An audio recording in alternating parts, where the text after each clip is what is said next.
Hello everyone. Before we start, make sure to like and subscribe to the channel, and leave a comment with where you're from and what time you're watching. That way, YouTube will keep showing you stories just like this one. Now, let's begin. Spring of 2017, I'd just gotten my permanent ranger position after bouncing between seasonal jobs since finishing my environmental science degree. Cedar Falls National Park sprawled across 300,000 acres of wilderness, and I was responsible for the northern sector, the most remote part where cell service died after the first ridge. Most days I dealt with lost hikers, illegal campfires, or the occasional bear that got too comfortable around the backcountry sites. That Wednesday in May started like any other: coffee in my thermos, radio check with dispatch, and a maintenance run to check trail conditions after the spring melt. Around noon, dispatch crackled through about a hiker complaint near Wolverine Ravine, something about a smell bad enough to make them turn back from their planned route. Wolverine Ravine sat 8 miles from the nearest trailhead, down a series of switchbacks that dropped 2,000 feet through dense pine forest. The hiker who called it in was this retired chemistry teacher named Harold, the type who logged every mile in a notebook and knew the park better than some rangers. When Harold said something was wrong, you listened. I grabbed my pack, extra water, and started the hike in, figuring maybe an elk had died near the trail or someone had left food that attracted scavengers. The temperature hit 75 that day, warm enough that any dead animal would definitely make its presence known.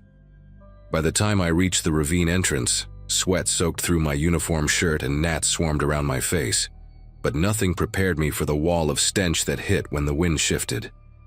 Death has this particular smell that gets into your throat and stays there, and this was definitely death, but mixed with something chemical like old motor oil and ammonia. I pulled my shirt up over my nose and followed the smell off the main trail, pushing through manzanita bushes that scratched my arms even through the long sleeves. About 40 feet down the ravine's steep slope, wedged between 2 boulders and partially covered with branches that someone had clearly arranged on purpose, I found her. Female, maybe mid-30s based on the clothing style, though decomposition made it hard to tell much else. What struck me immediately wasn't just finding a body. We'd had deaths in the park before: heart attacks on trails, climbing accidents, even a suicide 2 years back. What made my skin prickle was the location. This spot was impossible to reach without serious rock climbing skills, the kind that required ropes and anchors, and she was wearing jeans and running shoes, not hiking gear. I radioed dispatch for backup and the coroner, gave them GPS coordinates, then started documenting everything with my phone camera while waiting. The branches covering her had been cut with something sharp, not broken naturally, and arranged in this deliberate crisscross pattern. Her wrists showed ligature marks even through the decay, and there was duct tape residue on what remained of her jacket. But the detail that really got me was her jewelry, a distinctive turquoise bracelet with silver feather charms that looked handmade, expensive, definitely not something you'd wear hiking. I spent the next hour searching the immediate area for any trail evidence, footprints, torn clothing, anything that might explain how she got here. The only access was this near-vertical rock chute that even experienced climbers in our rescue team avoided. Someone had carried or lowered her body down here, and that someone knew exactly what they were doing, knew this spot would never be checked during regular patrols. The coroner, Dr. Melissa Huang, arrived 3 hours later with the sheriff's department. While they worked to extract the body, she pulled me aside with this grim expression I'd never seen on her before. The victim matched a missing person report from 6 months earlier, a woman named Angela Reeves from Millbrook, the town about 90 miles east of the park. Angela had disappeared after leaving a bar one Friday night. Security footage showed her getting into her car alone, then nothing. Her car was found abandoned on Highway 89 2 days later, but that was still 60 miles from where we stood now. Dr. Huang said Angela had never been reported as a park visitor, never bought a permit, never appeared on any trail cameras. Someone had driven her body here specifically to dump it, choosing the most remote section of the park, miles from any established trail, in a spot that would have taken serious planning to access. Sheriff's deputy named Kevin Ortiz took over the scene, and he immediately started asking me questions that made it clear this wasn't the first body dump they'd dealt with. Had I noticed any vehicles parked at unusual times at the remote trailheads? Any tire tracks on closed service roads? Anyone asking about abandoned mine shafts or caves in the area? He mentioned 2 other bodies found in national forests within a 200-mile radius over the past 18 months, both women from different towns, both discovered in nearly inaccessible locations. When I asked if they thought it was a serial killer, Kevin shook his head and said it was worse than that. These were disposal sites for something bigger, criminal organizations using federal lands because local cops had no jurisdiction and federal agencies were stretched too thin. The wilderness was perfect for them, millions of acres where a body might never be found, where even if someone stumbled across remains, the evidence would be degraded beyond usefulness.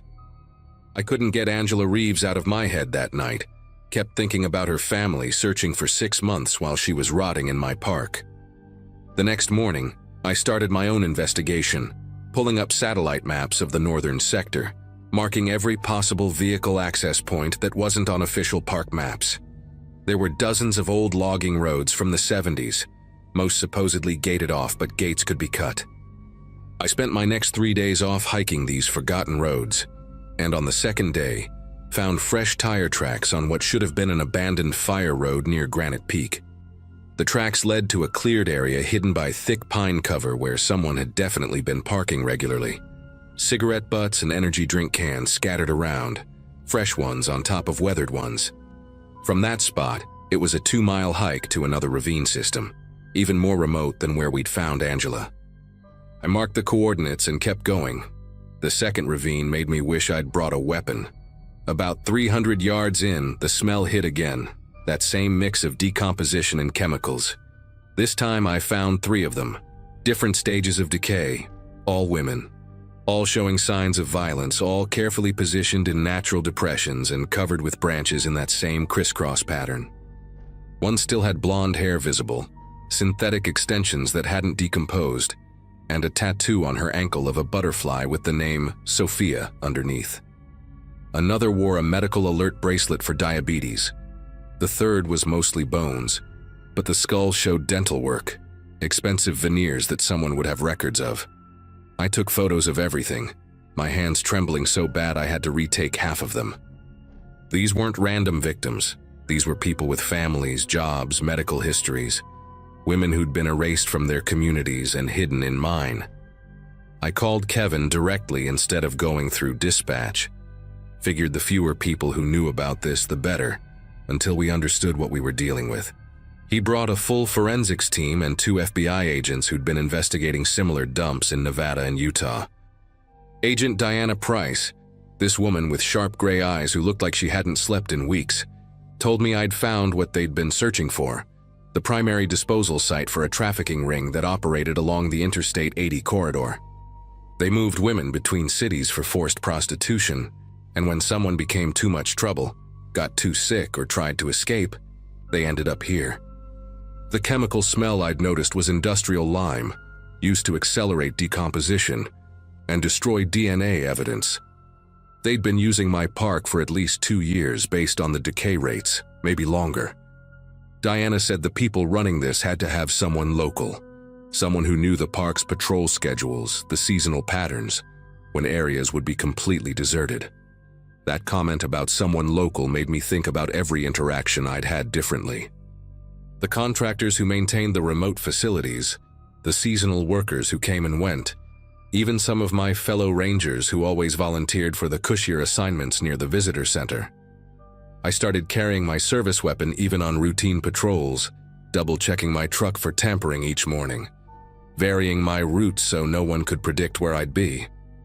A week after the FBI removed the bodies, I was checking the northern boundary fence when I found something that confirmed my paranoia was justified. Fresh boot prints led to a tree where someone had installed a trail camera, one of those high-end models hunters use, positioned to watch the old fire road I'd discovered. The memory card was missing, but the camera was still warm, meaning someone had been here within the hour, watching me investigate, documenting my movements. The warnings started small, but got progressively worse over the next 2 weeks. First, I found branches arranged in an arrow pattern pointing away from the ravine areas, laid out deliberately across the trail I used for morning patrols.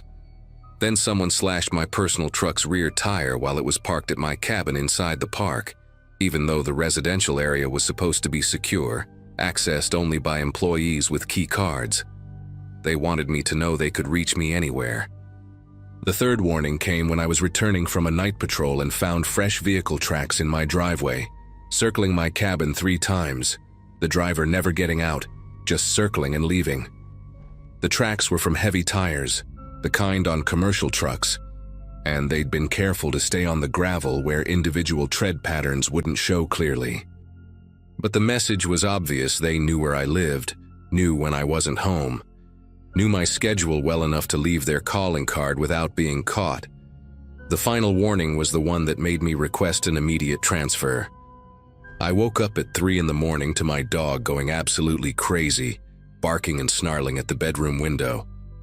When I looked out, there was a single work glove placed on my truck's side mirror, the exact same brand our park maintenance crew used, still damp with what looked like blood but turned out to be transmission fluid when I had it tested later. Attached to the glove with a zip tie was a photo printed on regular paper, grainy but clear enough to see it was me at the second ravine, taking pictures of the bodies. Someone had been watching that entire time, close enough to photograph me but hidden well enough that I never knew they were there. On the back of the photo, someone had written a single line in block letters: "Rangers who get lost, stay lost." I packed that night, called Agent Price, and was in protective custody by dawn while the FBI took over the investigation. 6 months later, they arrested 14 people, including 2 park maintenance workers and a county sheriff's detective who'd been feeding the trafficking ring information about investigations. The maintenance guys, brothers named Robert and James Novak, had been using their access to scout disposal sites and monitor ranger patrol patterns for 3 years. They'd even helped search for missing hikers a few times, knowing exactly where the bodies were because they'd put them there. The detective, a 20-year veteran everyone respected, had been taking payments to misdirect missing person cases and warn the ring when agencies got too close. They found 17 more bodies across 3 states using information from the arrests. But what haunts me most is what Agent Price told me during the trial. They estimated at least 30 more victims were still out there, hidden in places so remote they might never be found. Women whose families would never get closure. I work at a state park in Michigan now. Nice, safe place with manicured trails and families having picnics. Nothing like the vast wilderness of Cedar Falls. But sometimes I still wake up at 3 in the morning, expecting to see something on my truck mirror. Still check for tire tracks in my driveway. Still get nervous when I see branches arranged in any kind of pattern. The FBI said the trafficking ring is dismantled. The killers are serving life sentences. The park is safe again. Maybe that's true, but I know there are other remote places, other parks with hundreds of thousands of acres where nobody goes, other maintenance workers with keys to every gate. I know because Agent Price calls me sometimes, asks if I remember specific details about the terrain, the access roads, the way the bodies were positioned. She's still looking for those 30 women, still finding new disposal sites, still discovering how deep this network went. The wilderness that I once loved for its isolation now feels like a massive crime scene.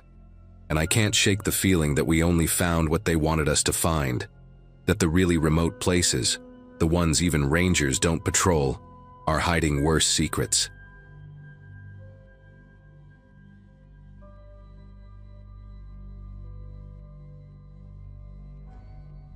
June in the mountains meant wildfire season, and somebody had to staff the remote observation posts.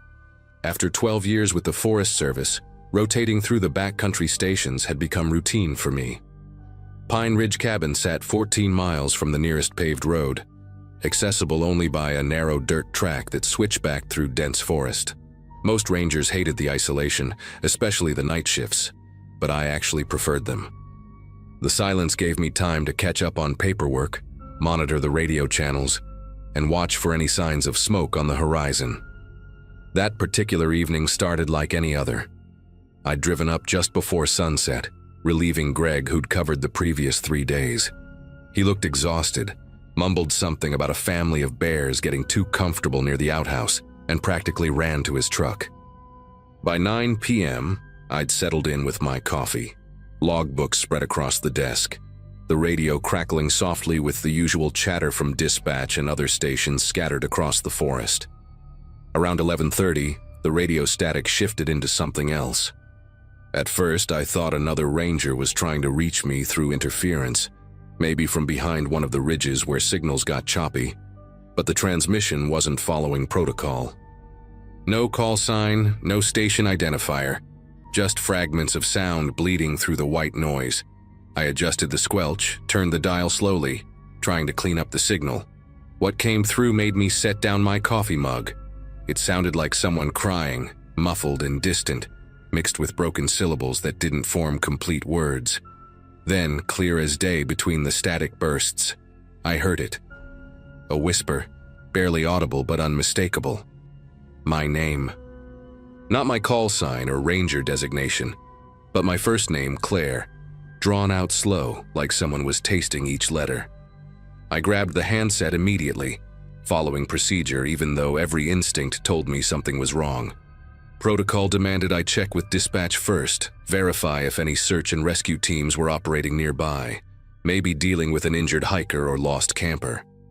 Dispatch came through crystal clear, which made their response even more unsettling. Nancy, the night dispatcher I'd known for years, sounded confused when I described the transmissions. She checked her boards, called the other stations, even reached out to the sheriff's department to see if they had any operations running. Nothing. No search teams, no emergency responses, nobody authorized to be on Forest Service frequencies within 50 miles of Pine Ridge. She suggested it might be atmospheric skip, radio waves bouncing off the ionosphere and carrying signals from hundreds of miles away. It happens sometimes in the mountains, but atmospheric skip doesn't whisper your name. I knew that, and from the pause in Nancy's voice before she signed off, she knew it too. She reminded me to lock the cabin doors, keep my sidearm close, and check in every hour. Standard precautions that suddenly felt inadequate when you're sitting alone in a wooden box, surrounded by miles of dark forest. The footsteps started 40 minutes later. Heavy boots on gravel, deliberate and unhurried, circling the cabin like someone taking inventory. I killed the interior lights immediately, moving to the window with my flashlight off, trying to see through the darkness. The security floods should have triggered. The motion sensors were supposed to cover a 30-foot perimeter, but nothing lit up outside. Just the sound of those boots, pausing at each window, each door, sometimes for minutes at a time.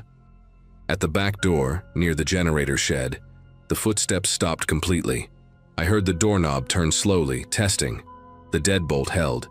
Then came a different sound, metal on metal, like someone working a tool against the lock mechanism. My hand found my service weapon, a Glock 22 that suddenly felt too small for whatever was happening outside.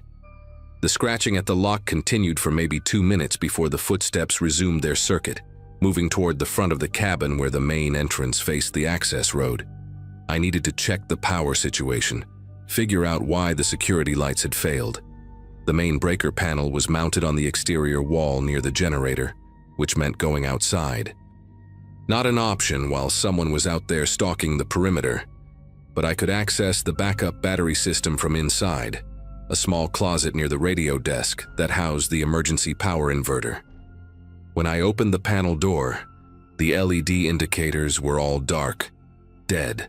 The batteries should have kicked in automatically when the main power dropped, keeping essential systems running for at least 12 hours. I grabbed my flashlight, shielding the beam with my fingers to create just enough light to see. The thick gauge wires that connected the batteries to the inverter had been cut clean through, not chewed by rodents or worn from age, but severed with precision. Someone had been inside the cabin before my shift started, maybe during the day when Greg was out doing his rounds.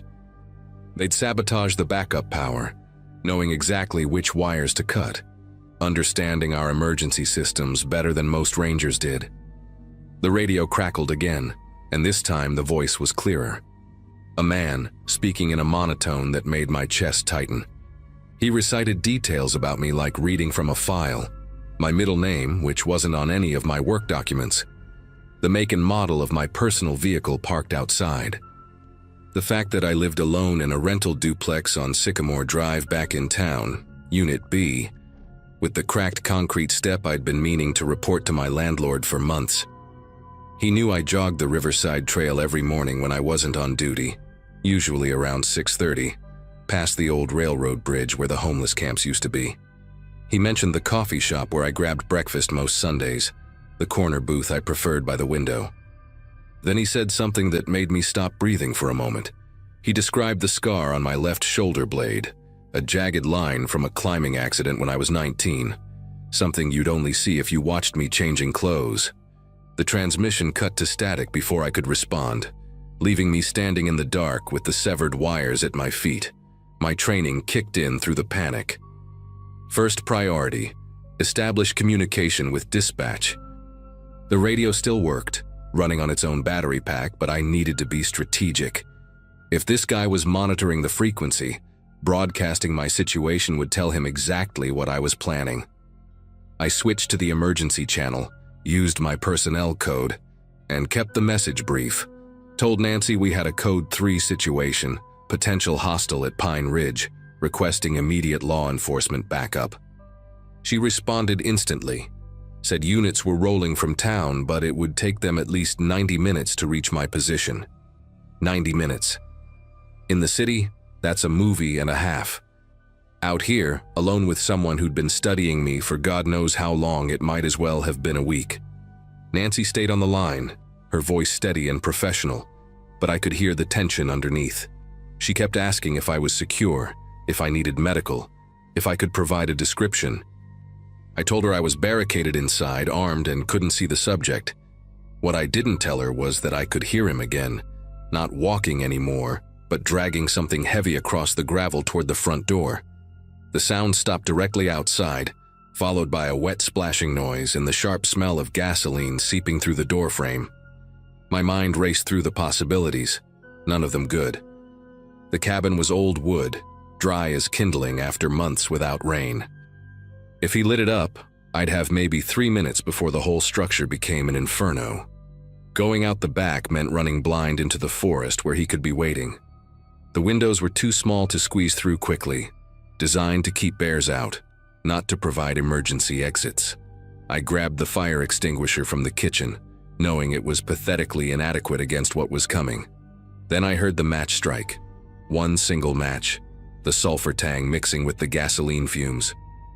But instead of the whoosh of flames, there was silence.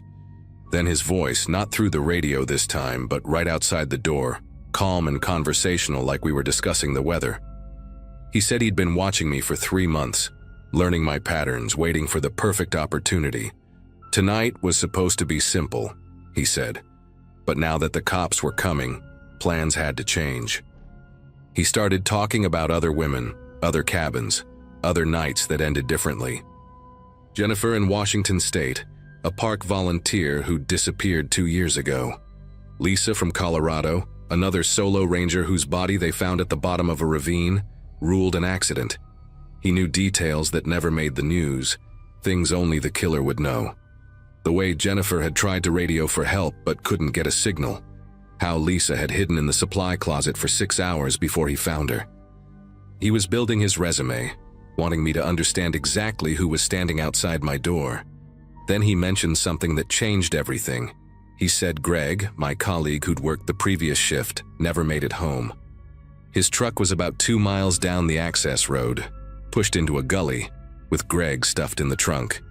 That family of bears he'd mentioned, the exhaustion, the rush to leave, none of it was real.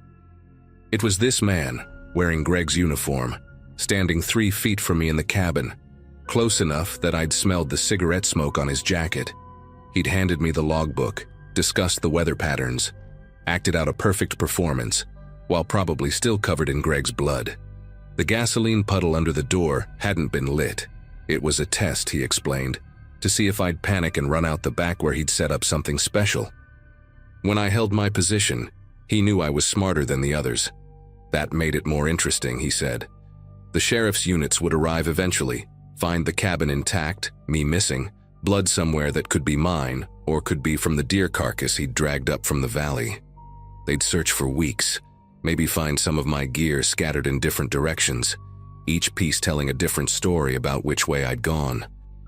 He had experience making people disappear in wilderness areas where search grids covered thousands of acres, and scent dogs lost trails at creek crossings.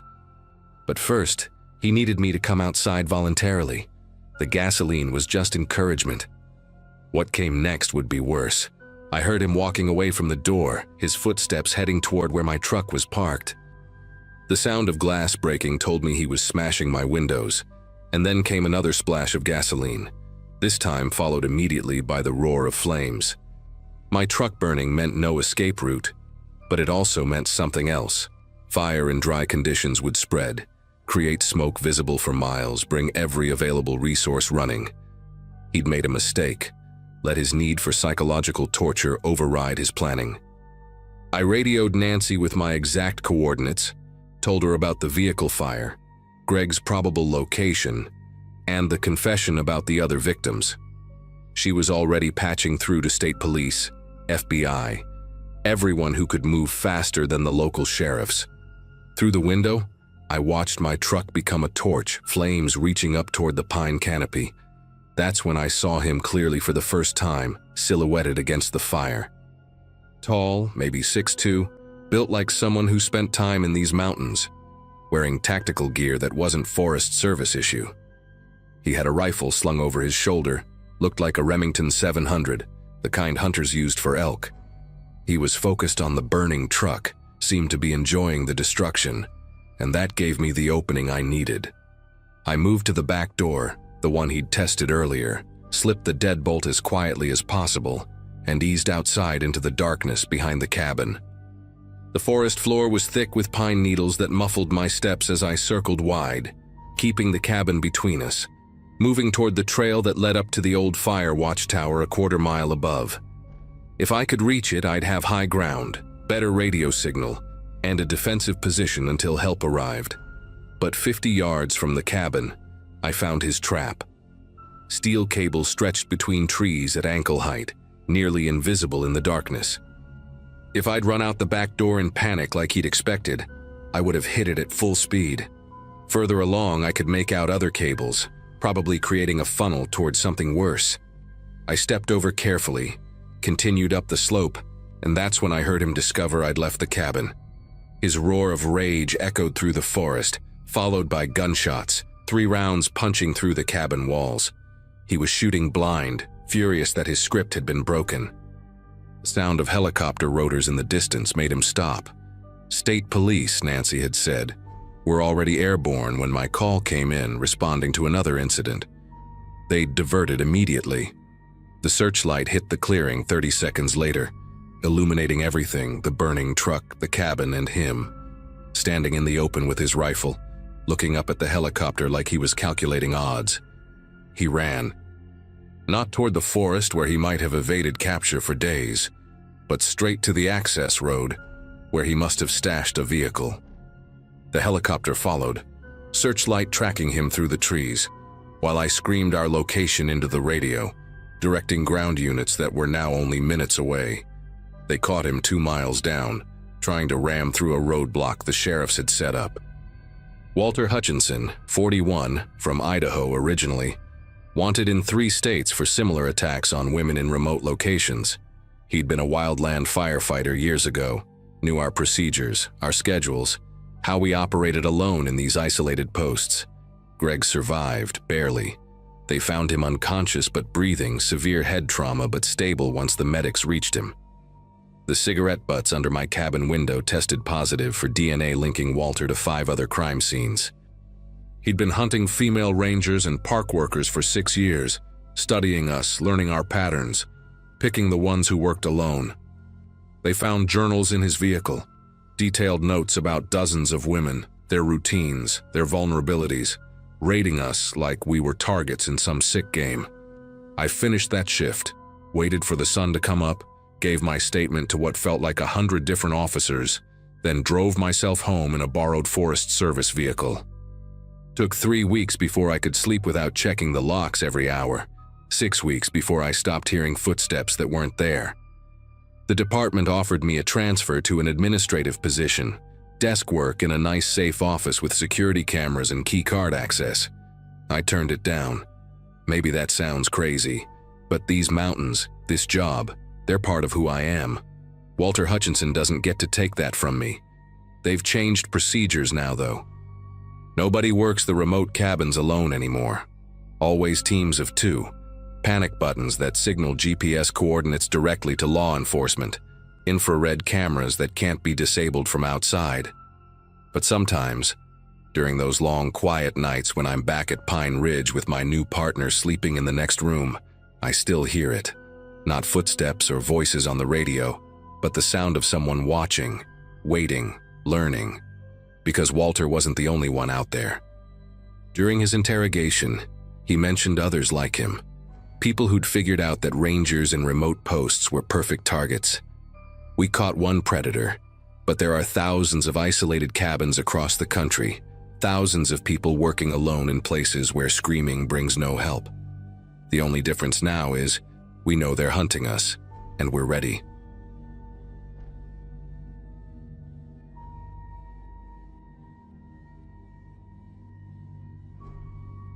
"5 years into being a park ranger, and I thought I'd seen everything the backcountry could throw at me.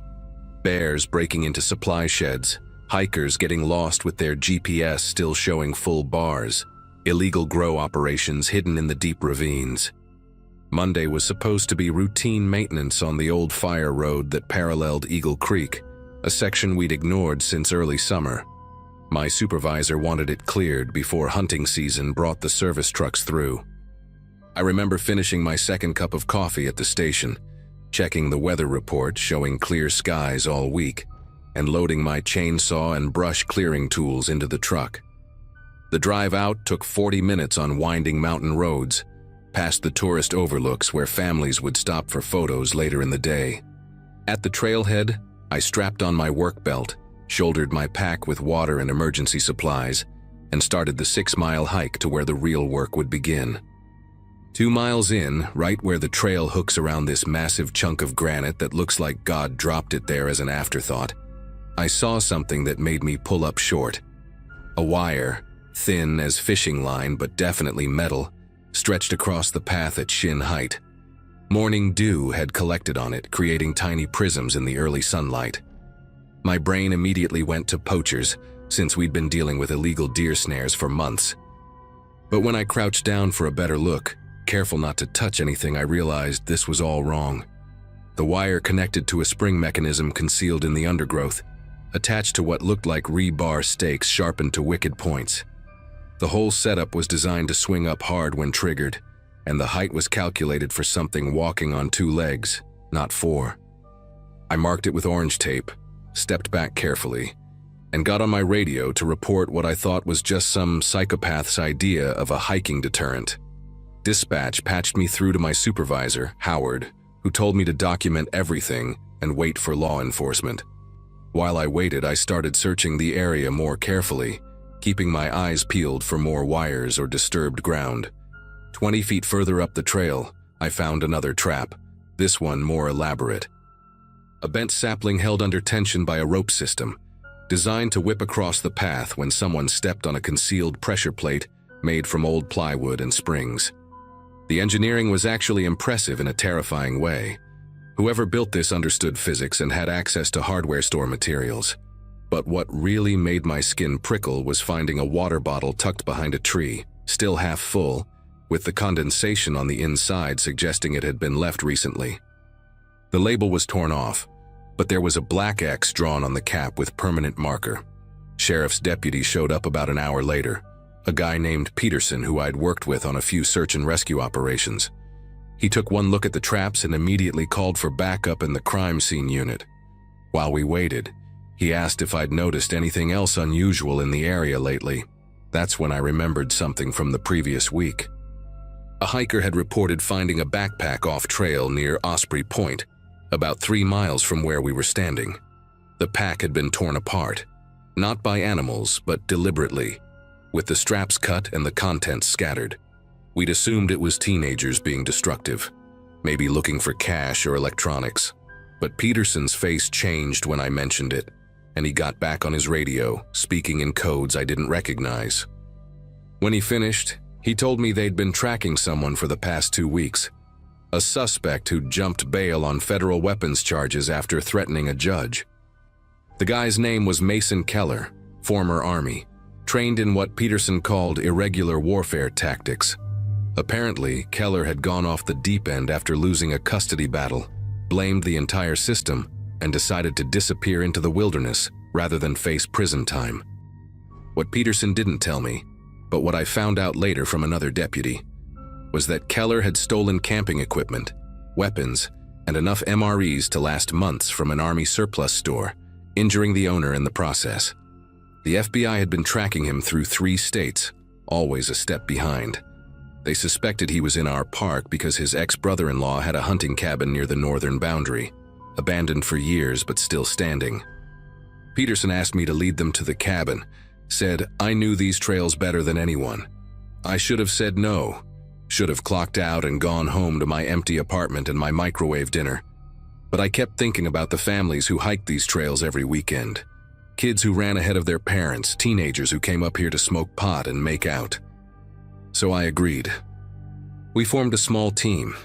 Me, Peterson, 2 other deputies, and a park law enforcement officer named Janet, who I'd trained with years ago. Janet brought her tactical vest for me, insisted I wear it, even though it felt like I was playing soldier. As we hiked deeper into the backcountry, we found more evidence of Keller's presence. A tarp strung between trees with military precision, camouflaged so well, I walked right past it twice. Beneath it, empty food cans buried in a pit, the labels burned off. Human waste buried exactly 8 paces from the camp in 4 different directions, marking the cardinal points like some kind of obsessive ritual. Janet found boot prints, size 11, with a distinctive wear pattern on the left heel. She photographed everything while Peterson coordinated with the FBI team that was apparently mobilizing from the city. The strangest thing we found was a journal, wrapped in plastic and hidden in a hollow log. The pages were filled with diagrams of the park trails, patrol schedules he'd somehow obtained, and notes about defensive positions and engagement zones.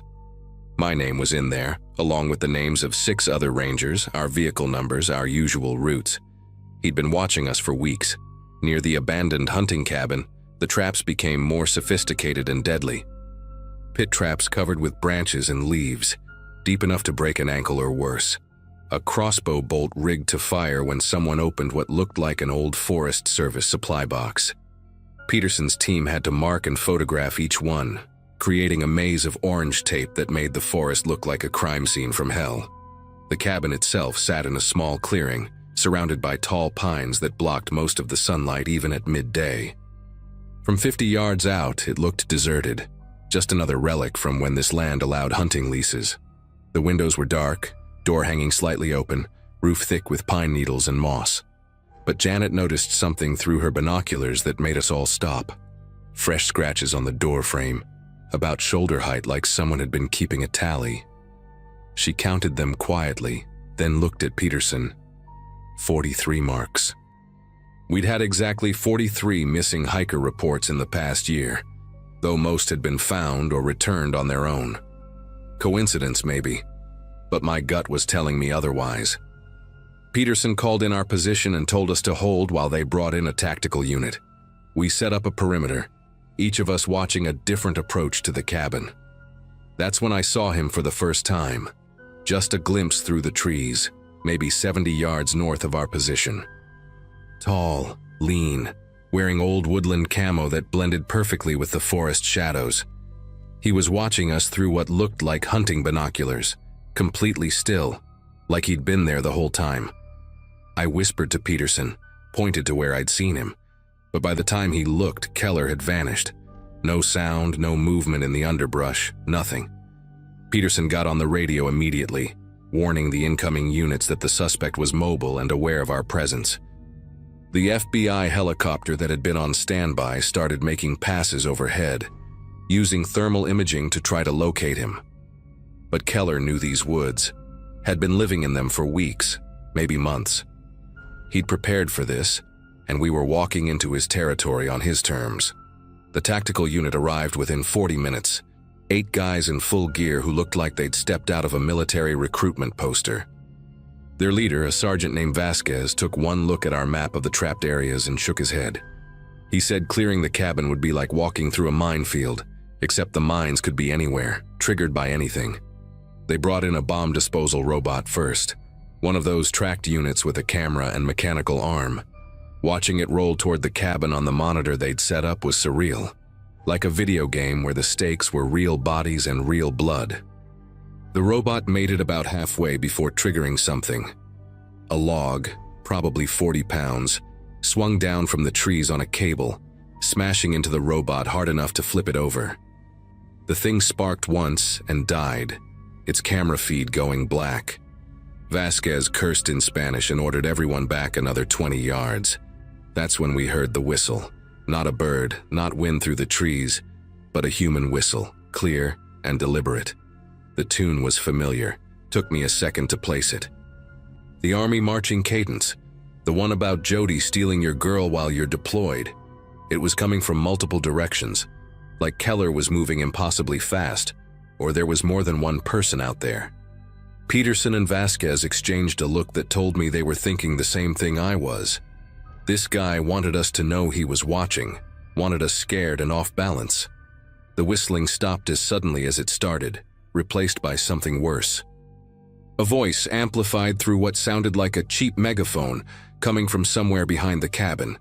Keller was talking, his voice calm and measured, like he was giving a lecture. He said he'd been expecting us, had been preparing for weeks. Said the cabin was a distraction, that the real show was about to begin. Then he mentioned something that made everyone freeze.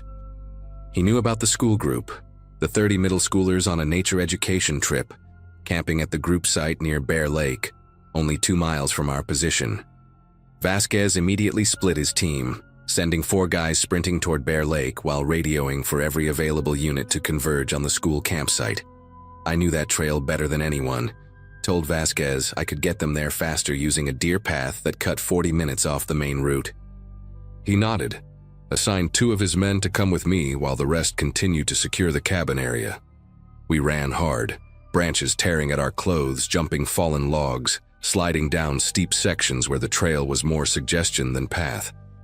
About halfway there, we found the first sign that Keller had been this way too.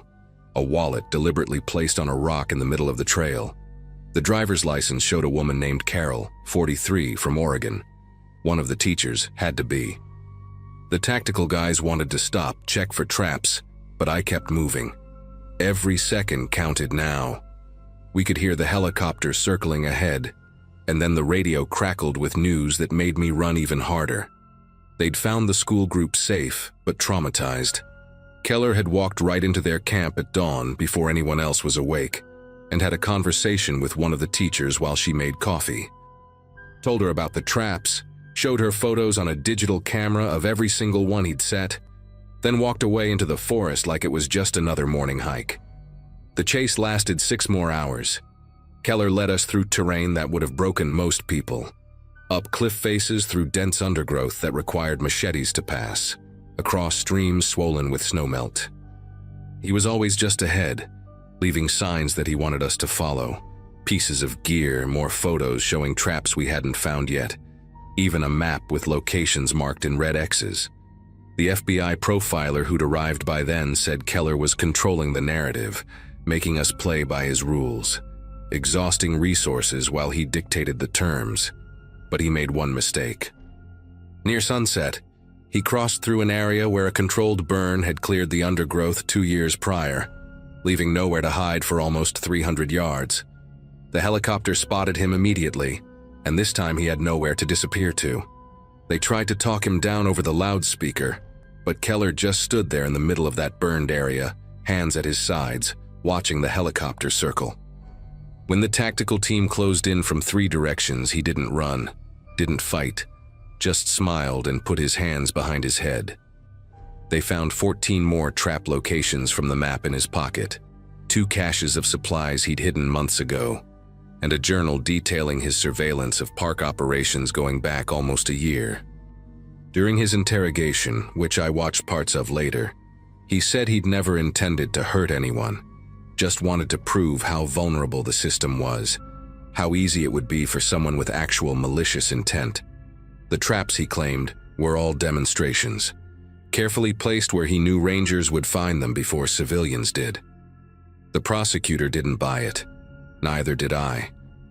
Mason Keller got 25 years federal time. No possibility of parole for 15.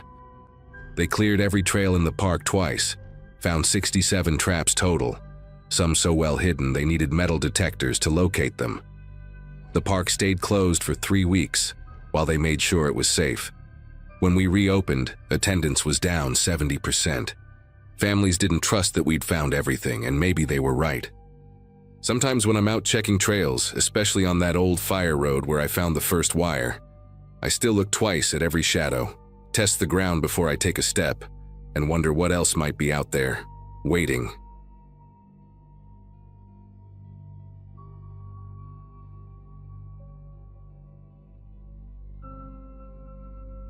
Seven summers patrolling Blackwater National Forest, and you develop a sixth sense for when campers are in trouble. Could be the way birds suddenly go quiet, or how the wind carries voices differently when someone's lost. My supervisor used to joke that I collected abandoned gear like some people collect stamps, always hauling back tents and sleeping bags from sites where folks just set up wrong or forgot something. But that July when I found the 4th campsite in 2 months, everything still set up perfect but nobody home, I knew something was deeply wrong. The Coleman stove still had half-cooked beans going cold in the pot, 2 plates set out with forks beside them, and a phone charging on a portable battery. Its screen black but fully powered when I pressed the button. What really got me was the precision of it all. No signs of animal activity, no struggle, no rushed packing. The sleeping bags were unzipped and thrown back like someone just stepped out to use the bathroom. I'd been finding sites like this for years without connecting them, writing them off as unprepared city folks who probably got spooked by something and left their expensive gear behind. But standing there that morning with fog creeping between the Douglas firs and the smell of abandoned breakfast hanging in the damp air, I started mentally cataloging every similar scene I'd documented. The Jacobson couple from Montana in my 2nd year, that college group from California, the solo backpacker with the red beard whose journal I still had in my office, waiting for someone to claim it. That afternoon, I broke protocol and went through the phone at the abandoned site. Most rangers would have bagged it as evidence and sent it up the chain, but after 7 years of bureaucratic dead ends, I needed answers. The owner was a woman named Cheryl Watts, 30-something based on her photos, lots of pictures with what looked like her husband, both wearing matching hiking boots they'd obviously bought special for this trip. Her last call was to 911 at 6:47 that morning. I played it right there in the forest, my skin prickling as her voice echoed through the empty campsite. She was breathing hard, trying to whisper, saying someone was following them, had been following them since dawn, walking parallel through the trees about 50 yards out, never getting closer, never falling behind. The dispatcher kept asking for landmarks, trail markers, anything to pinpoint their location, but Cheryl just kept saying they were on the shortcut between Meadow Loop and Crystal Creek, the one all the locals know about but never made it onto official maps. Then her husband's voice in the background, tight with fear, saying the person was moving closer, that they could see them clearly now, just standing there between 2 big pines, watching. The call cut off after that. No screaming, no sounds of violence, just dead air. I knew that shortcut well, had walked it dozens of times when I needed to move between sections quickly. Unofficial trail, worn down by decades of local use, winding through a stretch of forest so dense that cell service was nearly impossible except for one small clearing about halfway through.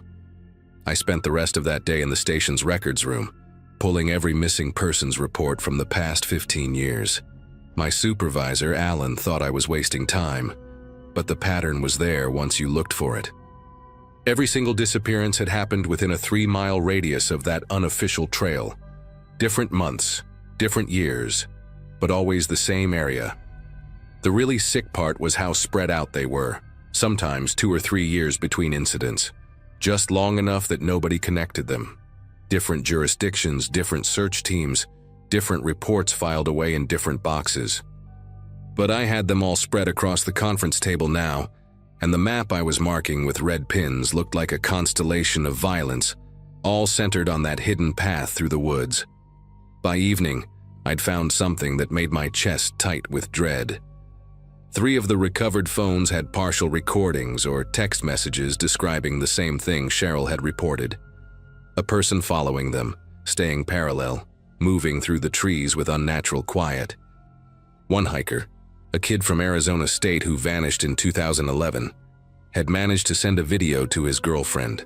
Grainy, shaking footage of trees and undergrowth, and then, for just 2 seconds, a figure in dark clothing, standing perfectly still about 40 yards away.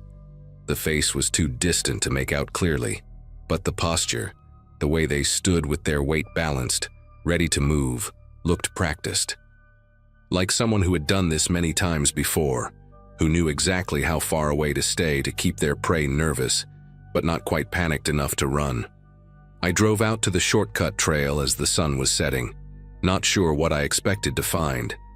The entrance was barely visible from the main path, just a gap between 2 massive cedars that looked like nothing unless you knew where to look. I'd walked maybe a quarter mile in when I found the first one. A hunting blind, old but well-maintained, built into the hollow of a dying oak about 15 feet up. From that position, you could see anyone coming up the trail for about 200 yards, but they'd never see you. The construction was expert, using the tree's natural shape to hide the platform, with branches woven into the supports, so it looked like part of the canopy. Inside, I found water bottles with recent expiration dates, energy bar wrappers, and a pair of binoculars that looked military grade. There were more blinds further down the trail, spaced about 300 yards apart, each one positioned to cover blind spots from the previous one. Someone had created a perfect surveillance network along the entire unofficial path.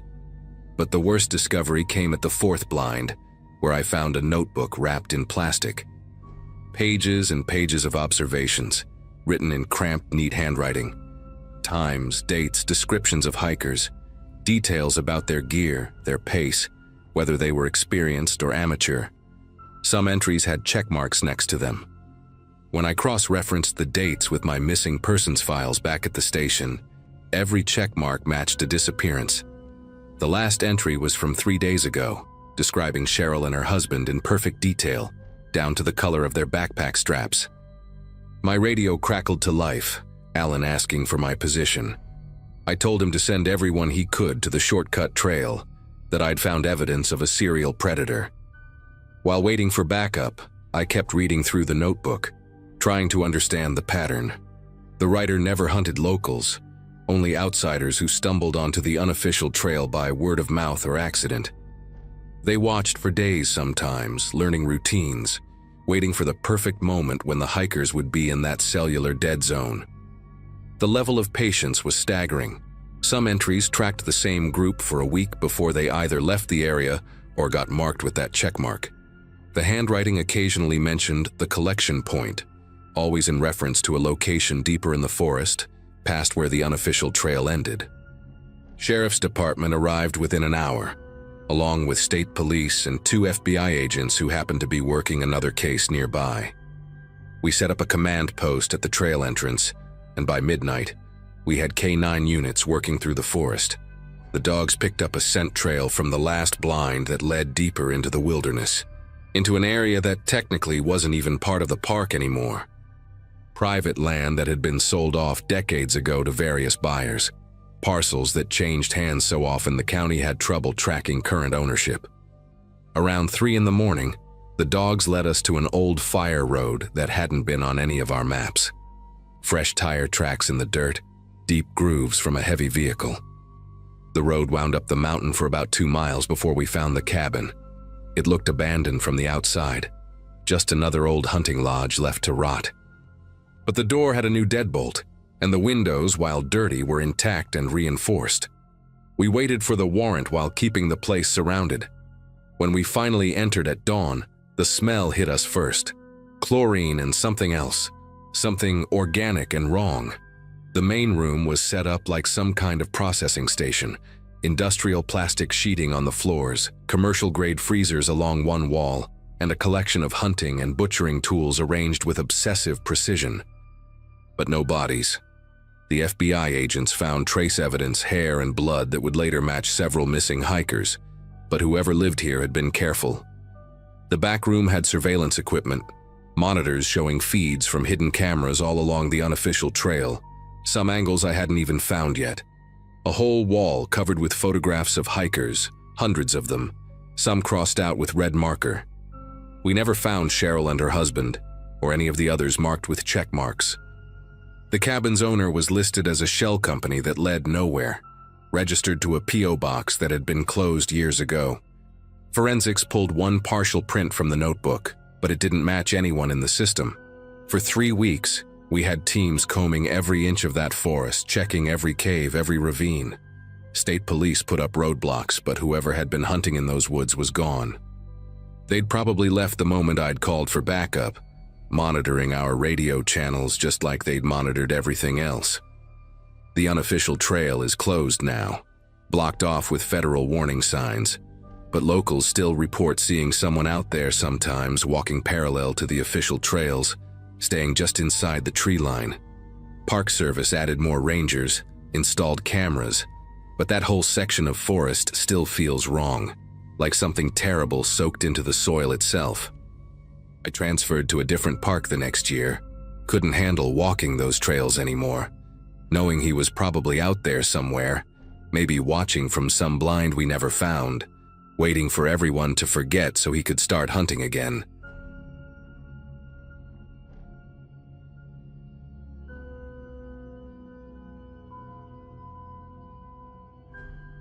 Everything started with a missing person report that landed on my desk on a humid Monday morning in 2012. I was a park ranger at Whispering Pines National Forest in northern Wisconsin, and missing hikers were part of the job. Most turned up within 12 hours, dehydrated and embarrassed, with stories about taking a wrong turn at some creek or following a deer trail by mistake. But something about this one gnawed at me. The missing hiker, a guy named Paul Simmons, had logged his route with the station, carried a GPS beacon, and had 15 years of backcountry experience. Guys like that don't just vanish.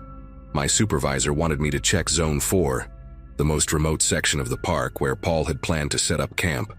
I grabbed my gear, kissed my wife Amy goodbye, and headed out before dawn, expecting to find him nursing a broken ankle somewhere off trail. Zone 4 sits about 8 miles from the main ranger station, connected by a service road that floods out every spring and stays muddy well into summer. Only rangers and maintenance crews know about it, which keeps the tourist traffic to zero. I parked my truck near the abandoned fire watchtower and started hiking toward the backcountry sites. The morning air hung thick and still, without even a breeze to move the pine branches overhead.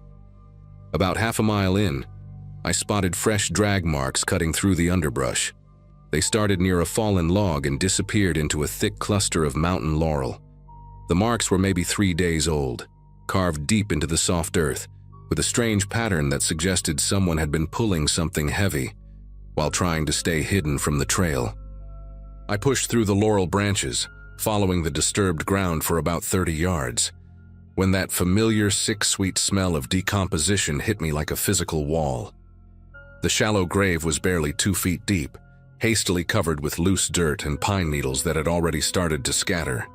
Paul's body lay face down, his limbs arranged in an unnatural position that made my chest tighten. But what really got me was what was missing. No backpack, no boots, no jacket. Even his thick camping pants were gone. He was left in just his underwear and a torn base layer shirt. The ground around the grave showed no signs of a struggle, no blood spatter on the nearby trees. Nothing to indicate he'd fought back. I radioed it in immediately, trying to keep my voice steady while giving coordinates to dispatch. Within an hour, the place was crawling with state police and crime scene techs. I stood back watching them work, but something kept bothering me about the scene. The drag marks didn't lead from any established trail or campsite. They came from deeper in the forest, from an area where nobody should have been camping. While the investigators processed the scene, I couldn't stop thinking about how Paul had been positioned. His arms were crossed over his chest, almost respectfully, like someone had taken time to arrange him after death. Detective Riley, a veteran cop with 20 years under his belt, pulled me aside and asked about other missing hiker cases. I told him we averaged maybe 2 or 3 a year, usually resolved within days. But his question got me thinking. That night, I went home and pulled up our incident database on my laptop while Amy slept beside me. I started cross-referencing missing persons reports with body recovery locations, going back through our digital records from 2008 when they'd switched from paper files. What I found made me get up and pour myself a drink. Over the past 4 years, we'd recovered 7 bodies in the backcountry zones. All hikers, all found in shallow graves, all missing their gear. Every single one had been discovered by a ranger during routine sweeps, never by civilians. The locations weren't random either. They were all near unofficial trails that only park staff used for maintenance access. The next morning, I drove to the records building in town and convinced old Martha, the clerk who'd been there since the 80s, to let me into the basement archives. The paper files went back to 1997, yellowed and smelling of mildew, but meticulously organized. I spent 6 hours down there, photographing pages with my phone, building a timeline that made me increasingly uneasy. The pattern went back further than I'd thought. 15 years of bodies, all found the same way. What scared me most was the precision. The killer knew our patrol schedules, knew which routes we checked and when. He was timing the bodies to be discovered within a specific window, fresh enough that evidence remained, but decomposed enough that immediate pursuit was impossible. I found a map in one of the old files where a previous ranger had marked body recovery sites with red X's. When I overlaid it with our current patrol routes, my mouth went dry. The bodies formed a perfect circle around the ranger station, each one positioned at maximum distance from the others, like someone was marking territory. On Wednesday morning, 3 days after finding Paul, I got a call at 4 a.m. Another body, this time in Zone 7 on the opposite side of the park. Same setup, shallow grave, missing gear, body arranged with care. The victim was a woman named Ruth Chen, reported missing 5 days prior. But here's what made me nearly lose it. She'd been killed after Paul, even though Paul's body was discovered first. The killer had adapted to our discovery, had continued hunting even while police were processing the first scene. Detective Riley met me at the location, and I could see the same realization dawning on his face. We weren't dealing with someone who killed and ran. This was someone who lived here, who knew the forest better than most rangers, who was watching us scramble to understand his game. Riley asked me to list everyone with intimate knowledge of park operations, staff, former employees, local hunters with special permits. The list was shorter than you'd think, maybe 40 names total. But as I wrote them down, I kept thinking about those drag marks, about the strength required to move a body that distance, about the patience needed to wait for exactly the right moment to leave them for us to find. That afternoon, I did something I probably shouldn't have. I went back to Zone 4 alone to Paul's recovery site after the crime scene tape had been removed. I wanted to understand the drag pattern better, to figure out where the killer had come from. I followed the marks backward, deeper into the forest, using my GPS to mark waypoints. After about 300 yards, the marks disappeared at a creek bed. But across the water, I found something that made my skin prickle. A hunting blind, ancient and overgrown, probably from before the area became protected land. Inside were old candy wrappers, fresh ones, the kind sold at the gas station 20 miles away. Someone had been using this spot recently, watching the trails, waiting. Photographed everything and got out of there fast, but I couldn't shake the feeling that I was being watched. On the drive back, I kept checking my mirrors, paranoid that someone was following me. Amy noticed something was wrong when I got home. I was jumpy, double-checking the locks, closing all the curtains. I couldn't tell her everything. How do you explain that someone might be targeting Rangers, using us as unwitting participants in their sick game? The investigation shifted into high gear after the second body. FBI agents arrived from Milwaukee, setting up a mobile command center in the visitors' parking lot. They interviewed every park employee, past and present, ran background checks, analyzed trail camera footage from the past 6 months. But nothing concrete emerged. The killer was too careful, too familiar with our blind spots. Then Detective Riley made a connection that chilled me to the bone. He pulled up weather data for each body discovery. Every single one happened during or just after a heavy rain. The killer was using weather patterns to wash away forensic evidence, while ensuring the bodies would be discovered on schedule, knowing exactly when Rangers would need to check for trail washouts and damaged areas. This wasn't just someone who understood the forest. This was someone who understood our emergency response protocols, who knew that rain meant mandatory trail inspections within 48 hours. Riley and I went through the staff duty rosters, comparing them to the discovery dates. My supervisor, Ben Hawkins, had been on duty for 12 of the 15 discoveries. So had I, actually, though I'd only been there for 4 years. The realization that we were both potential suspects made me sick. Friday night, a week after finding Paul, I was working late at the station, going through old personnel files the FBI had requested. The building was empty except for me and the night dispatcher, Eddie, who was half asleep at his desk. Around 11 p.m., I heard something that made me stop typing, the back door to the equipment shed opening. That door was supposed to be locked, only accessible with a Ranger keycard. I grabbed my flashlight and walked out to investigate, my heart hammering against my ribs. The shed was dark, but I could smell something odd. Cologne, expensive stuff, completely out of place in a storage area full of chainsaws and hiking equipment. Then I saw him, Ben Hawkins, my supervisor, standing by the rack where we kept confiscated camping gear from illegal sites.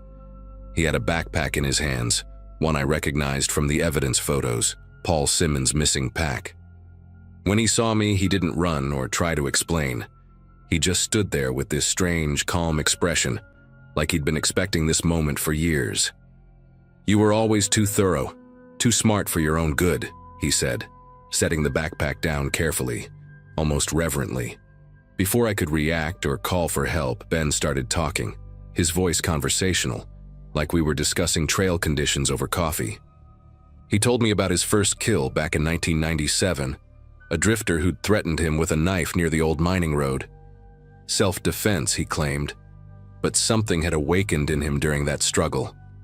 The thrill of it, the power. He'd spent months planning after that, studying Ranger protocols, learning how to hunt humans like they were deer. The hiker's gear? He kept it all in a storage unit in town, trophies from what he called his harvests. He knew every blind spot in our surveillance, every gap in our patrol patterns, because he'd designed half of them himself. The bodies placed in a circle? That was his territory, his hunting ground, marked for any predator who might dare encroach. He'd been selecting victims carefully, experienced hikers who wouldn't go down easy, people whose disappearances would be noticed but not immediately suspicious. He wanted us to find them, wanted the Rangers to be the ones to discover his work, because we were the only ones who could appreciate the complexity of what he'd accomplished. As he spoke, I slowly reached for my radio, but he saw the movement and laughed. "Eddie's taking his usual nap and I disabled the emergency frequency an hour ago. It's just you and me now, just like I planned." The strange thing about fear is how it can sharpen your mind while your body wants to shut down. I knew Ben had 40 pounds and 6 inches on me, plus whatever weapon he was concealing, but I also knew the shed layout better than my own house. Every tool placement, every corner, every exit. When he stepped toward me, I grabbed a bear spray canister from the shelf and emptied it directly into his face. The confined space made it worse for both of us, but I was ready for it, already moving toward the door while he screamed and clawed at his eyes. I burst out of the shed gasping and ran straight for my truck, fumbling with the keys as I heard him stumbling behind me, cursing and retching from the spray. I managed to get the engine started just as he reached the parking lot, his face a mess of tears and mucus, rage replacing that calm control he'd maintained for so long. I drove straight to the town police station, not stopping for red lights or stop signs, laying on the horn the entire way. When I stumbled through their doors, covered in bear spray residue and babbling about Ben, they thought I was having a breakdown until Detective Riley showed up and confirmed my story. They arrested Ben at his house 3 hours later, finding the storage unit key in his pocket and enough evidence inside to close 23 missing persons cases across 3 states. Ben never went to trial. 2 weeks after his arrest, while being transferred to a federal facility, the transport van crashed on a remote stretch of highway during a thunderstorm. Both guards survived with minor injuries, but Ben's body was never found. The official report blamed the weather and suggested he'd been thrown from the vehicle into the river below, likely washed downstream. But I know better. I've seen the efficiency of his planning, the patience of his execution. Sometimes late at night when I'm lying awake next to Amy, I think about all those unofficial trails in the forest, all those hidden spots only a ranger would know. The FBI closed the case 6 months later, satisfied that the killings had stopped. And they have, at least in our park.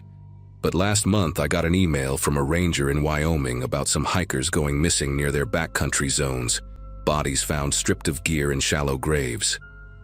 He wanted to know if we'd experienced anything similar. I deleted the email without responding and submitted my resignation the next day. Amy and I moved to Phoenix, about as far from any national forest as we could get.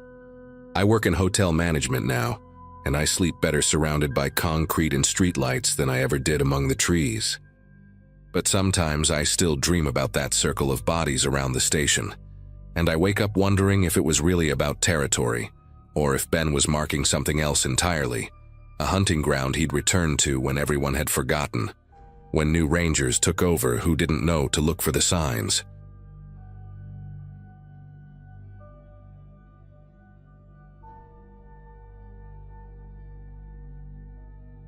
Everyone assumes park rangers spend their days rescuing lost hikers and chasing bears away from campsites. But most of my job in 2018 involved driving the same mountain loop road twice a day, checking permits, and making sure nobody left trash at the picnic areas. I'd been working at Ridgeline State Park for about 6 months when they assigned me to the eastern section, a quiet 20-mile stretch that only got maybe 30 visitors on a busy weekend. My supervisor, a guy named Frank who'd been there since the Clinton administration, handed me the route map like he was passing off a grocery list, told me it was the easiest assignment in the whole park. The loop included 3 trailheads, 2 scenic overlooks, and 1 backcountry trail called Moss Creek Path that connected to the larger trail system about 8 miles up. Nothing special about it, just a moderate 2-mile stretch through dense pine forest that most people used as a shortcut between the main trails. My first month on that route was exactly what Frank promised. Boring enough that I started bringing audiobooks to pass the time between my morning and afternoon checks. Then October rolled around, peak hiking season, and I got my first missing hiker call on a Saturday afternoon. A woman named Catherine Briggs had gone up Moss Creek Path around noon, for what her husband said would be a quick-hour hike, while he napped in their RV. By 4:30, she hadn't come back. Standard procedure kicked in. We searched until dark, brought in a dog team the next morning, expanded the search grid for 3 days straight. Nothing. No clothing, no water bottle, no sign she'd gone off trail. The dogs tracked her scent about 3/4 of a mile up the path, then lost it completely right in the middle of the trail. Not gradually like she'd waded through a stream or gotten picked up by someone in a vehicle, but instantly, like she just vanished between one step and the next. 2 weeks later, it happened again. A college kid named Brandon Torres went up the same trail with his geology class, told his professor he needed to pee, walked ahead around a bend in the trail. His classmates were maybe 2 minutes behind him. When they caught up to where he should have been, Brandon was gone. They found his boot prints in a muddy section exactly where Catherine's scent trail had ended, The prince just stopped mid-stride, right foot forward, left foot never hitting the ground. The search and rescue team brought in helicopters this time, thermal imaging, the whole setup. The lead SAR guy, Tom Garrett, had 20 years of experience finding people in these mountains. He told me privately that in all his time, he'd never seen Prince end like that. Not without some explanation like a creek or rock face or something to account for the missing tracks. Frank pulled me aside after the second search wrapped up with no results. Asked if I'd noticed anything unusual on my daily rounds. I told him about the boot prints, about how both missing hikers had vanished at roughly the same spot on the trail. He got this look on his face, not surprised exactly, more like someone had just confirmed something he didn't want to hear. Then he told me to focus on my other duties, said the state police were taking over the investigation. But here's what bothered me. The state police never showed up. I checked with dispatch every day for a week, called my buddy who worked for the state troopers. Nobody had any record of being assigned to our missing hikers. When I brought it up to Frank again, he acted like he'd never told me anything about state police, suggested maybe I'd misunderstood him in all the stress of the searches. I started doing my own research on my days off, spending hours in the county library going through old newspapers on microfilm. What I found made my chest tighten up. November 1973, a family of 4 vanished on Moss Creek Path. August 1981, 2 experienced hikers gone without a trace. September 1989, October 1995, March 2001, June 2009. The list kept going. Always the same trail, always the same section based on the last known sightings, always the same complete absence of evidence. 45 people over 45 years, sometimes in clusters, sometimes years apart, but never more than 8 years between incidents. The older articles mentioned search parties finding footprints that ended abruptly, exactly like Catherine's and Brandon's. One article from 1981 quoted a search and rescue volunteer, saying the tracks looked like the hiker had been plucked off the earth, his exact words. That night I couldn't stop thinking about Tom Garrett, the SAR team leader who'd helped search for Brandon. Tom had worked these mountains longer than anyone except maybe Frank, and the way he'd looked at those prints, like he'd seen them before but didn't want to say it out loud, kept nagging at me. I drove to his house around 9, found him in his garage organizing climbing gear. When I asked him about the other disappearances, he stopped what he was doing, walked over to close the garage door, then pulled out a manila folder from behind his workbench. Inside were photos, dozens of them, all showing footprints that ended mid-step at different spots along the same section of trail. Different shoes, different sizes, different years based on the photo quality, but all stopping impossibly in the middle of the path. Tom said he'd been collecting them for 15 years, ever since he'd responded to his first Moss Creek call. But every time he tried to bring it up with park management, they'd shut him down, tell him he was seeing patterns that weren't there. A week after my talk with Tom, we got another call. A solo backpacker named Douglas Vance, experienced guy in his 50s who'd hiked every trail in the state, had gone up Moss Creek Path early in the morning. His car was still in the parking area at sunset. I volunteered to join the initial search that night, brought my own flashlight and GPS tracker. Tom was there too, and I could see in his face he was thinking the same thing I was. This was going to be another one. Sure enough, we found Douglas's tracks about 3/4 of a mile up, heavy boot treads in the soft earth that just stopped. But this time, I noticed something else. About 20 feet to the left of where the prints ended, there was a game trail I'd never paid attention to before, barely visible through the underbrush. The vegetation looked wrong around it, like it had been carefully arranged to hide the opening rather than growing naturally. Tom saw me looking at the game trail and grabbed my arm, hard enough to hurt. He whispered that we needed to stay on the main path, that going off trail at night was how rangers disappeared too. That stopped me cold because I'd never heard about any rangers going missing. When I pressed him on it, he told me about Carl Brennan, a ranger from 2006 who'd done exactly what I was thinking about doing, gone up to investigate Moss Creek after dark following a disappearance. They found Carl's truck at the trailhead the next morning, his flashlight still on, lying in the middle of the trail, battery nearly dead. No other trace of him ever turned up. The incident got written up as abandonment of post, like Carl had just walked off the job. Tom said there had been 2 others before Carl, one in 1994 and one in 1987, both rangers who'd started asking questions about Moss Creek. Both vanished without explanation. Against Tom's warnings and my own better judgment, I started doing night patrols on my own time. Not official rounds, just me in regular clothes with a headlamp, walking Moss Creek Path after my shift ended. The first 3 nights were quiet, just me and the usual forest sounds, owls and small animals moving through the underbrush. On the 4th night, a Wednesday in early November, everything changed. I was about half a mile up the trail when I heard footsteps matching mine, step for step, about 30 yards to my left in the trees.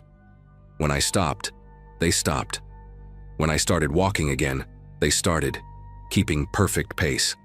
I swung my headlamp toward the sound, but the beam only lit up tree trunks and shadows. The footsteps continued, deliberate and measured, never getting closer or farther away, just maintaining that exact distance. Tried calling out, identifying myself as a ranger, asking if someone needed help. No response, just those steady footsteps when I moved. I made it another quarter mile before I noticed something that made me stop breathing for a second. There were other footsteps now, at least 2 more sets, one on my right side and one behind me, all maintaining that same careful distance, all stopping and starting in perfect synchronization with my movements. They weren't trying to catch me or cut me off, just following, watching, like they were escorting me somewhere. The trail ahead led to the spot where all those footprints had ended, maybe 300 yards away. Every instinct told me to run back to my truck, but I kept going, some stubborn part of me needing to know what was at that spot. As I got closer, I started hearing something else between the footsteps, a low humming sound, not quite human but not mechanical either, coming from multiple directions. My headlamp started flickering. The battery was full when I'd started. I'd checked it twice, but now it was dimming and brightening randomly. When I reached the spot where the footprints always ended, the footsteps around me stopped completely. The silence was worse than the sounds had been, like the entire forest was holding its breath. I swept my failing headlamp around in a full circle and caught a glimpse of something that shouldn't exist. Eyes, at least a dozen pairs, reflecting the light from different heights in the trees. Some 8 feet up, others at ground level, all perfectly still, all watching me. But these weren't animal eyes. They were too large, too forward-facing. And they blinked in unison, all of them at once, like they were connected somehow. Then I saw the shapes between the trees, tall and thin but wrong in their proportions, arms too long, moving in ways that hurt to follow with my eyes.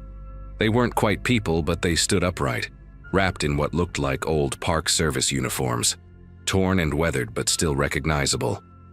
One of them stepped forward just enough for me to see its face in the dying beam of my headlamp, and I understood with horrible clarity that I was looking at Carl Brennan, or what Carl Brennan had become after 16 years in these woods.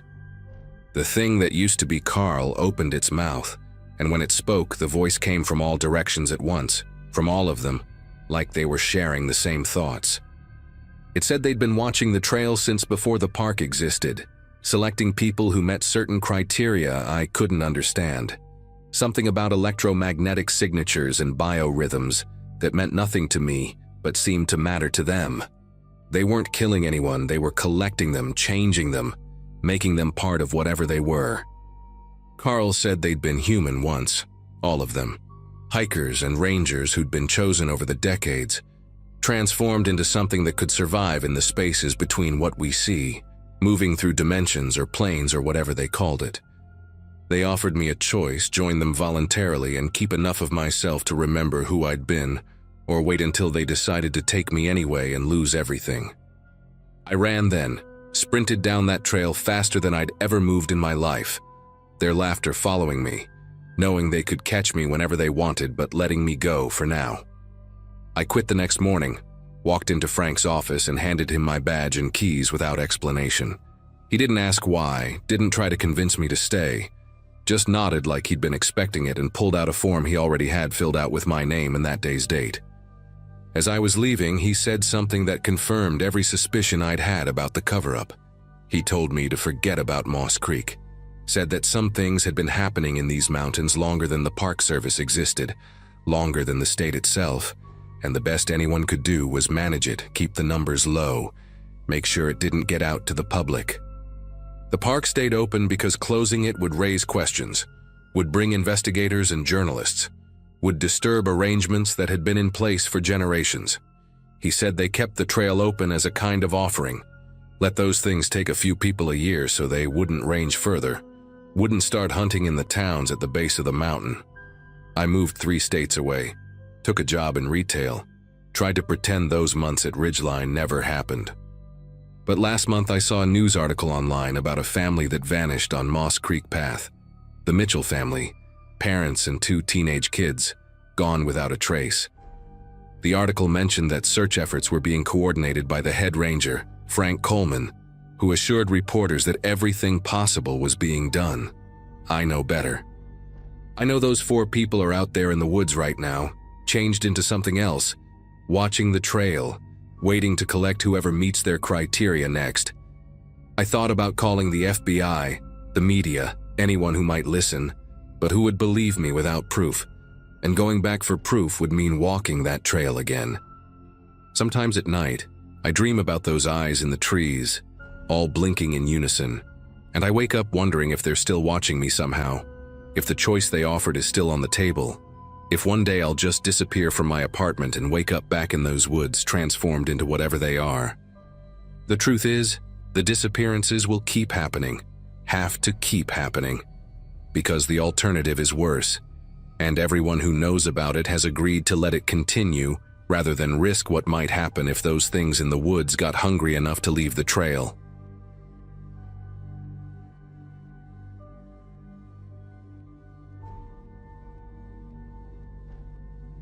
That morning slipped in with a kind of quiet that usually makes my shift pretty routine. I worked in a small mountain park on the eastern side of the state. Nothing too dramatic most days, just checking trailheads, clearing fallen branches, and answering the occasional call from hikers who underestimated their stamina. The fog rolled in early, thick enough that the ridgelines looked like they'd been erased with a wide brush. I remember sipping coffee that tasted like metal from the thermos and listening to the radio chatter taper off as visibility dropped. Even with the weather, I felt steady, ready for the kind of day where I'd mostly be tucked in the ranger station doing paperwork. I didn't realize yet that everything was about to hinge on those first radio calls, the ones that sounded just shaky enough to feel real. The voice came through with a scratchy burst, cutting into the weather updates I'd been monitoring. A man, maybe mid-30s by the sound of him, said he was hurt and lost somewhere near a ridgeline we called Pine Spire. He rattled off coordinates that didn't match any common spur trails, but fog confuses people fast, so I didn't question it. I asked for details, injuries, surroundings, anything that would help. He replied like someone trying to breathe through pain, short fragments, little gasps. There was something odd in the tone, not the words themselves, more like he kept glancing away from the radio while talking. Still, the protocol is the protocol, so I logged everything and alerted the closest field team. When the team reached Pine Spire, they called me with that slow, puzzled silence I've only heard a few times in my career. They said the ground was untouched. No disturbed soil, no dragging marks, no broken branches, not even the usual litter from hikers. Fog can hide a lot, but it can't erase footprints from damp soil. Instead, they found a small lean-to tucked behind a cluster of spruce trees, built from mismatched tarps and branches. Nearby were cans of beans with labels peeled off, a fire pit filled with half-burned clothing, and a pile of worn boots in different sizes, none arranged like someone had just removed them. The team waited for a second set of coordinates, but before they even called in, the radio buzzed again. The same voice gave a new location, almost 5 miles east this time, delivered fast, like he was sprinting while talking. I asked how he moved that far while supposedly injured, and he dodged the question completely, jumping straight into asking for help. His tone didn't waver though. If anything, it got steadier, like he'd rehearsed every line. I passed the coordinates to another unit already patrolling that side of the park. They checked, same result. No injured man, no recent tracks, only another makeshift shelter and a bundle of food wrappers from our own supply stores, the kind we stocked in ranger trucks. I remember staring at the radio, feeling this rising pressure in my chest. Not panic, just the sense that someone was playing a game I hadn't realized I was part of yet. Search teams kept bouncing between points the caller gave. Each location scattered across rough terrain, far enough apart that no injured person could realistically travel between them in that amount of time. But every site had its own sign of someone living out there. A tarp stretched between boulders, a rusted coffee can filled with fish bones, even a stack of newspapers that had been clipped into strips, like someone was weaving makeshift rope. It didn't feel abandoned either. Everything looked used recently, arranged by someone who knew how to vanish quickly. Between calls, I tried raising the man to get him to stay put, but he avoided every direct question about landmarks. Instead, he'd mumble about slipping on rocks or trying to follow a creek, always vague enough to keep us guessing. Fog makes radios behave strangely, but this felt too clean, too deliberate, like someone switching channels the exact moment we were close to piecing things together. Around midday, one of the senior rangers, a guy named Leon, stopped by the main station after checking a trailhead. He walked in with his radio held out like it was contaminated. He said he'd picked up a faint signal, same voice, same shaky delivery, but the frequency was slightly off from what we normally used, just enough to hint at someone using equipment to mirror our channel. Leon wasn't the paranoid type, but the look he shot me carried a warning I didn't miss. He told me he'd heard stories in other parks about people using scanners to impersonate officials or distressed hikers, usually to draw resources away from populated areas.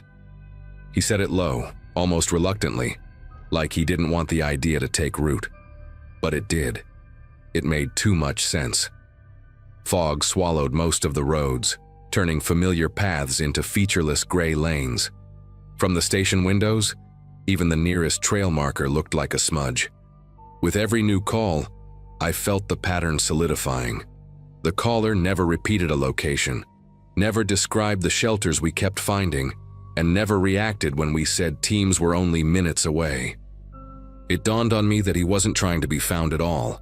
He was trying to keep us away. That thought lingered, sour and heavy. If he needed the Rangers dispersed, he had to be heading somewhere we'd normally be guarding closely. Only one spot fit, the main campground down in the valley where families were packed tight and oblivious to the fog creeping between the trees.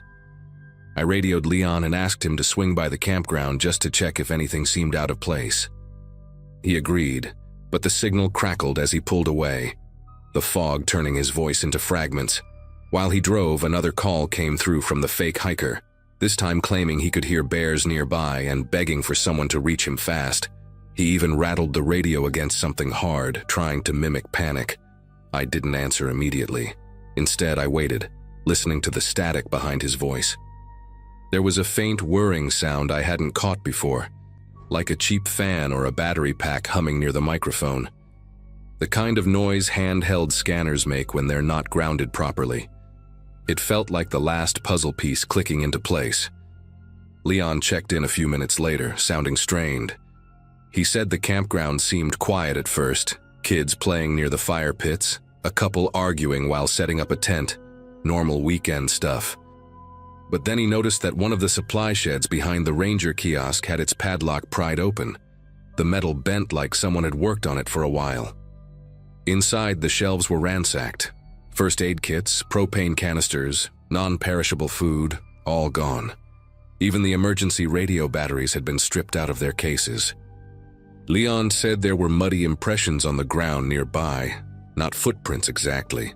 More like someone had dragged burlap sacks or heavy fabric across the dirt to avoid leaving clear tracks. Hearing that made my scalp tighten.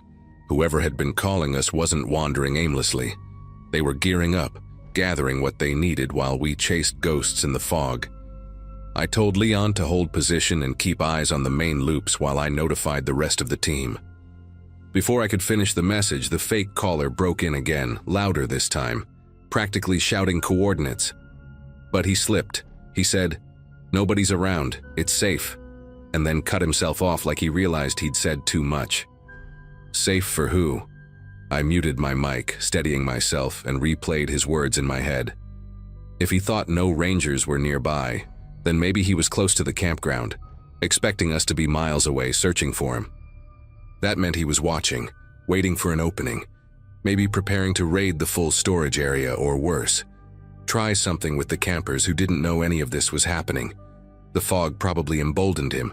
Sound doesn't travel right in it, and visibility can shrink to 10 yards in seconds. I ran out to the truck and cut through the service road, moving slow so I wouldn't go off the edge. The air outside tasted like cold stone, and branches hung low under the moisture. When I got closer to the campground, I parked and continued on foot, keeping to the tree line. I saw Leon near the kiosk, trying to look casual while watching the picnic tables. Families were still out, completely unaware. Then I caught movement behind the shed, a hunched figure slipping between the trees, wrapped in layers of mismatched clothing, carrying something bulky against their chest. Not a camper, not lost. The person kept glancing toward the valley, maybe listening for engines, maybe checking if the fog was thinning.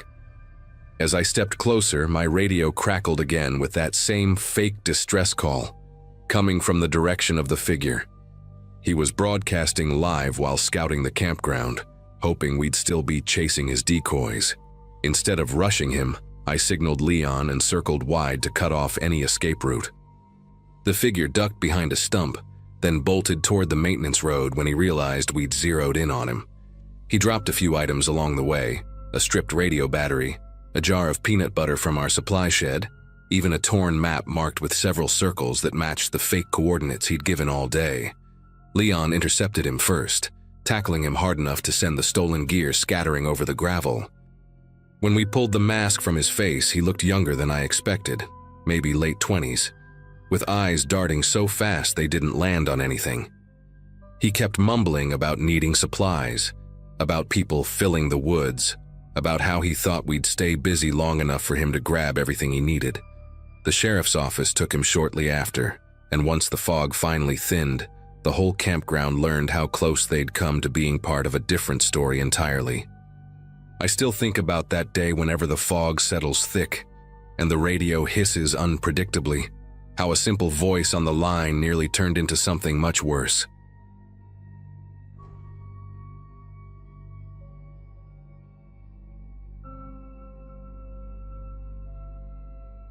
Most mornings on duty started the same way for me back then. Coffee from the visitor center, quick radio check, and a quiet moment on the back porch overlooking the tree line, while the air still carried that chilled, earthy smell before the sun heated everything up. I'd been working seasonal shifts for a few years. Nothing glamorous, just long days of trail maintenance, assisting lost hikers and keeping an eye out for the usual wildlife issues. That specific morning stood out, though, because the radio chatter was unusually dense for such an early hour. Reports were coming in from different directions about a man hiding in the brush near several trails. The thing that grabbed my attention wasn't the fact that he was shirtless. It was how hikers kept describing him as unbelievably thin, darting around with unnatural speed, and refusing to say a single word when approached. I remember standing there with my thermos halfway to my mouth, while listening to one of the callers who sounded shaken enough that his voice hitched every few words. He talked about seeing a man crouched behind a fallen log like he was waiting for something, his ribs showing even from a distance. Another report mentioned how the man moved the moment he was noticed, slipping deeper into the brush like he'd rehearsed the escape 1,000 times. My supervisor asked me to check the north sector first, and I headed out with that low tension in my chest. Nothing dramatic, just the kind of buzzing awareness you get when you're walking into something you can't quite define yet, but you know isn't normal.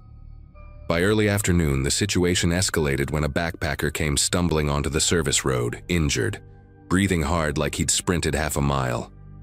I remember the torn strap on his pack and the dirt smeared across his shoulder as he tried to explain what happened. He managed to get out that someone had rushed him from behind, grabbed at his gear, and tried pulling him toward the brush. He never saw a full face, only tangled hair, gaunt arms, and a sudden strength that didn't match the man's skeletal appearance. Once he broke free, he ran without looking back. The moment he mentioned the attacker's unusual speed, something clicked. This wasn't some lost hiker having a breakdown. Whoever it was had been watching people long enough to learn when to strike. I followed the direction the backpacker had come from and found signs that didn't sit right. Branches bent at odd angles, impressions in the dirt that looked more like someone using their hands than their feet to anchor themselves, and long drag marks leading off trail. A few minutes deeper in, I spotted the torn fabric from the backpacker's strap snagged on a thorny bush, proof that the attacker hadn't just bumped into him but intentionally tried to pull him off the main path. I radioed it in and kept pushing forward, slower this time, noticing how the forest seemed untouched by regular foot traffic. The deeper I went, the quieter everything became, almost as if the usual sounds had thinned out with the light filtering through the canopy. It felt like stepping into a part of the forest that didn't want to be disturbed. Maybe an hour into tracking those strange signs, I reached a boundary most hikers never even knew existed. A rusted chain strung between two warped posts marking the start of a restricted zone used decades ago for emergency training. The place hadn't been maintained in years, so the forest had reclaimed it almost completely. Thick vines wrapped around old metal fixtures, and the soil felt softer, like no one had stepped there in ages. Still, something about the pattern of disturbances on the ground told me someone had been using this forgotten patch of land regularly. A few snapped twigs formed a faint path that curved deeper, and I followed it cautiously, pushing aside the underbrush piece by piece until the smell of damp wood and something faintly sour hung in the air. Eventually, I reached a small clearing where an old survivalist-style shelter sat partially hidden under branches someone had deliberately layered over the roof. The structure wasn't large, maybe big enough for one person to sleep and sit inside, but it looked lived in. The doorway was draped with a tarp so aged that the edges had frayed into thin strands. I remember pausing for a long moment before lifting it, half expecting someone to lunge out. Instead, the space inside was empty, but cluttered in a way that told a long story. Food wrappers stacked neatly in a corner, a makeshift stove built from an old metal canister, and maps spread across a crate. One map in particular caught my eye, my own patrol route circled in red, updated with markings that only someone who'd watched for weeks could have pieced together. Next to the maps lay something that unsettled me more than the idea of being watched. A weathered journal with a cracked spine, pages swollen from moisture. I flipped through it with slow hands, reading entries about long shifts, arguments with supervisors, and a growing resentment toward outsiders intruding on the land. The handwriting grew messier the further I went, sentences turning disjointed, references to hearing voices in the trees or sensing patterns in the rustling leaves. One entry mentioned a resignation after a collapse that happened during a storm. That date matched a personnel file I vaguely remembered hearing about years before, someone who used to work seasonally around here and never fully recovered from a breakdown. I realized then that the journal wasn't some scattered relic. It belonged to the person described in those emergency orientations, the one who'd walked away and simply never returned.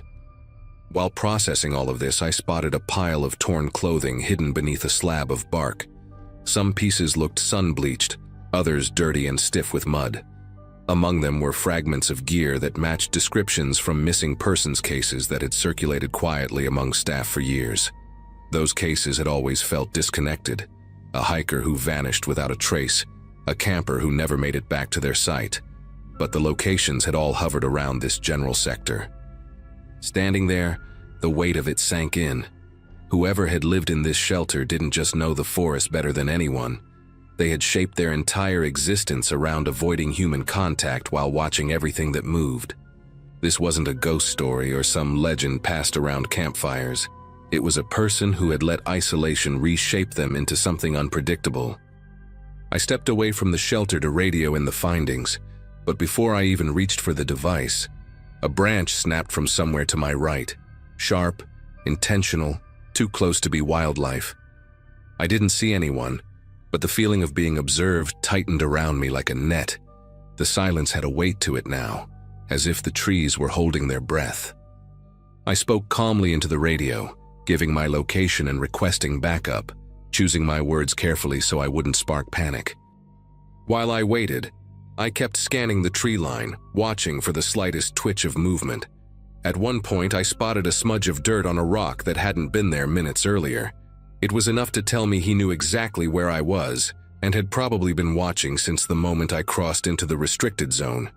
2 other rangers eventually arrived, and we secured the area as best we could before sweeping outward with measured steps. It didn't take long to find more signs that someone had been circling us. Fresh impressions in the soil, scraps of leaves that looked recently disturbed, and an odd pattern of stones arranged behind a fallen log. Whoever this former employee had become, he wasn't surviving by luck. He moved with purpose, using every inch of the terrain like it was an extension of his own body. We followed the trail as far as we safely could, but the track slipped into a slope that ended in dense growth we couldn't push through without risking injury.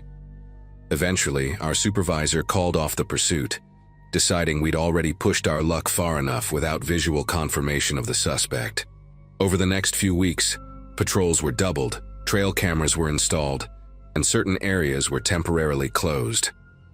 Footage from one camera showed something that still unsettles me: a figure passing through the edge of the frame, moving so quickly that only one clear detail registered: a shock of dark, tangled hair swaying behind him. No shirt, no gear, no hesitation. He kept his head angled downward, his posture low, almost animal-like. When we tried to track him after that, he was always one step ahead, leaving faint evidence that he'd been there but never giving us a direct encounter. The missing persons cases from previous years were re-examined, and the cluster of disappearances around that sector suddenly made grim sense. It was clear he hadn't just stayed in the forest all this time. He'd adapted to it in ways none of us were prepared for. The park eventually implemented a formal protocol, identifying him not as a rumor, not as some local myth, but as a real human threat. Unpredictable, potentially violent, and intimately familiar with the terrain. The shelter was dismantled, the journal stored as evidence, and search teams combed the area at intervals. But we never found him again. Every so often, a hiker reports seeing someone darting between the trees, or hearing footsteps where no one should be. Each time the description is the same: extremely thin, fast, filthy, silent. Nothing mystical, nothing supernatural. Just a man who walked away from society and let the wilderness carve a new version of him. I still patrol the park today, and whenever I pass that old restricted zone, I can't help but wonder if he's somewhere nearby, watching with the same quiet intensity that started this whole mess.